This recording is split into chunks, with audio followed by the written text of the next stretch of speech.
We're going to do Palestrina stitch today, or another name for that is double knot stitch.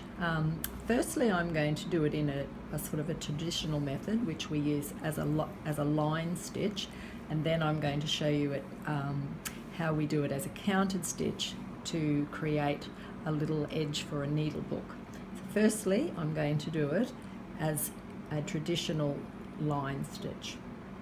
So we come out of the fabric, we go make a little stitch across the line. Look, if you can imagine that the line that we're following is going to be sort of down there. So we take the little stitch. This creates a little slant.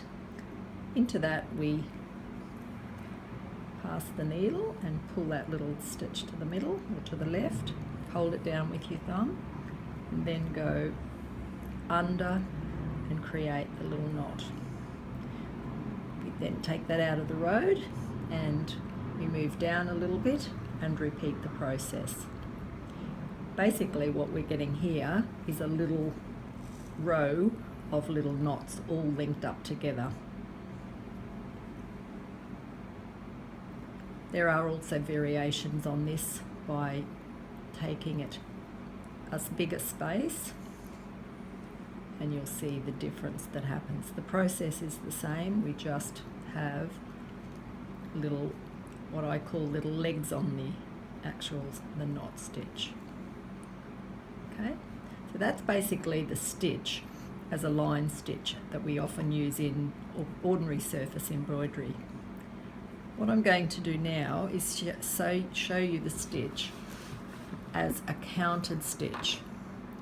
So for this, I'm going to come up again through the fabric. I'm going to count up 2 threads, 1, 2. I'm going to go then across 2 threads and then put the needle in, up 2, across 2, and then pick up 2 threads. You can see the similarity. We now have a little slant stitch. Again, we hold the thread down with our thumb. We pick up the thread, pull it to the left, hold it down again, pass the needle through the little slanted stitch and create that little knot. Now to make it into a little isolated stitch, I have to count up 2 threads again. So I'll do that, put the needle into the fabric, and you can see we have a little isolated knot stitch here. To start the next one, I'm going to move across to the left 2 threads, and I'm just going to repeat that just to show you what to do. So I count up 2 threads, across 2 threads, insert the needle and pick up 2 threads.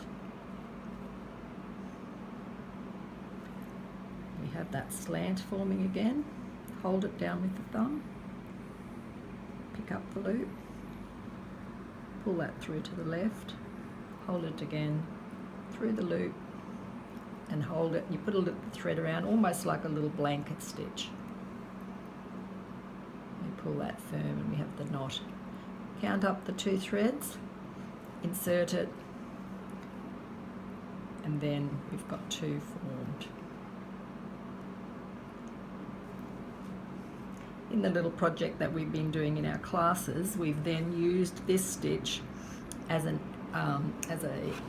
edging stitch. I'll just quickly show you that. You can see that here. We've got a little line of those stitches created on this particular piece of fabric. It's a 28 count fabric.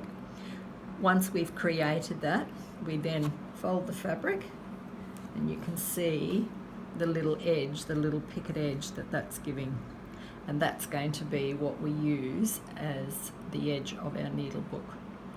And you can see that it gives it quite a pretty little edge. So that gives you 2 ways that you can use one stitch to create 2 totally different effects, and that's the Palestrina stitch, or another name if you're looking for it is the double knot stitch.